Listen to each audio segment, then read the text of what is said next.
Could be. The biggest story in sports by far right now continues to be this. We don't usually do much college on these Mondays, but this must be commented on.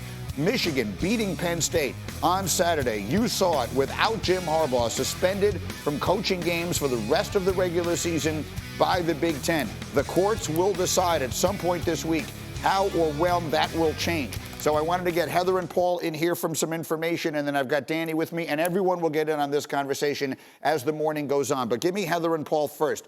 Let's get the information, and no one has done that better for us than Heather Dinich has.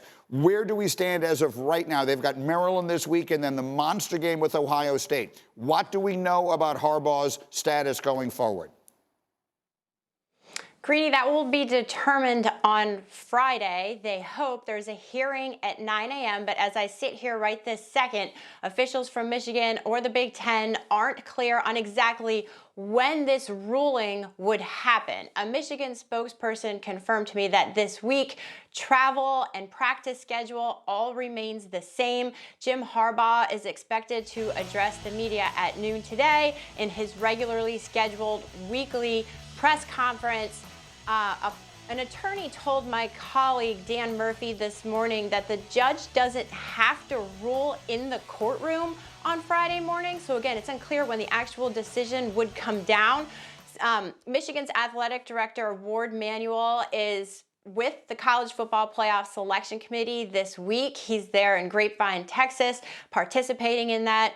And as far as that goes, Greeny, the last call I made on Friday night after all this went down was to CFP Executive Director Bill Hancock and asked him, now that the allegations have turned to a violation, has the CFP's stance on Michigan changed? And his answer is no. They'll continue to be judged based on what they see on the field. All right, and so then, Paul, we can talk about how this was handled. You and I talked about it all of last week. Tony Petitti had a decision to make. He made it. They did it the way they did it. What was your reaction to how it was handled? I think it was handled quite well, Greeny. Tony Petitti really didn't have any choice. For him to defer and wait for the NCAA to get to this 2 or 3 years from now would not have dealt with the issue at hand. And the issue at hand, according to many, is, is this proper to, is this Michigan program legitimate without penalty? And quite frankly, Petitti realized and decided that Jim Harbaugh and this university, particularly the university he kept emphasizing, has violated the bylaws of the Big Ten. And he came down on it. And he knew very well what would happen next. He knew the injunction was coming, but I applaud him. I think he showed real leadership, something that I think people around college football and college athletics should admire. Tony Petitti is a man who stood up against a mob.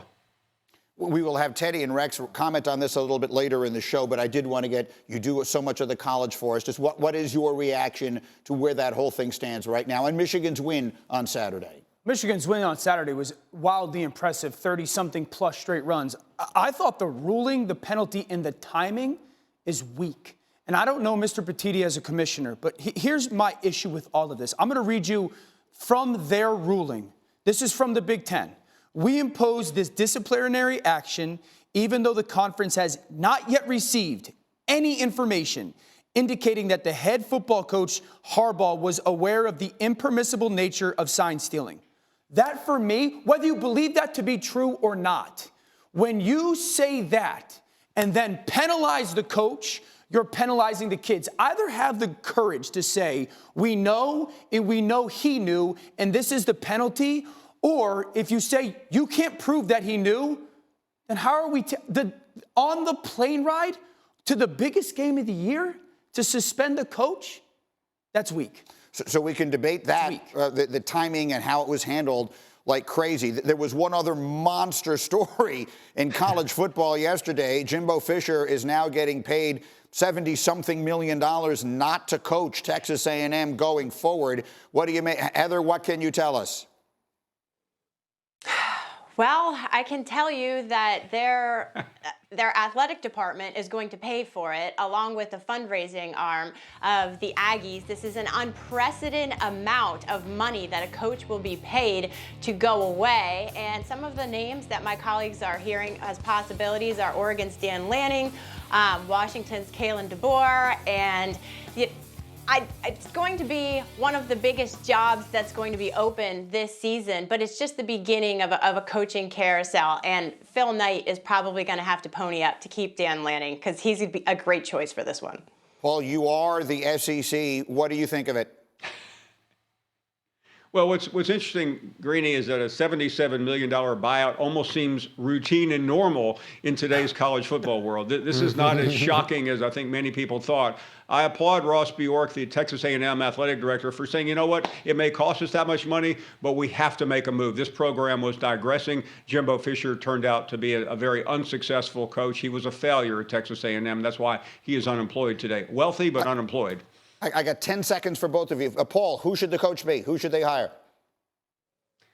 Well, I think Lanning is probably the best choice, but he's got a tremendous buyout at Oregon, too. You're going to hear every name in the book, including Deion Sanders, so we'll come back to that one later. What do you think? Yeah, I wouldn't be surprised if they called Deion, and I would not be surprised if they called Urban Meyer. Now we're talking. Okay. We'll take a short break. We're coming back. Paul is nonplussed. Coming up, it was the stunningest Sunday of the season. Can anyone make sense of the AFC? Yes, we can, and we will. Next. Look at Paul. Look at Paul. He can't take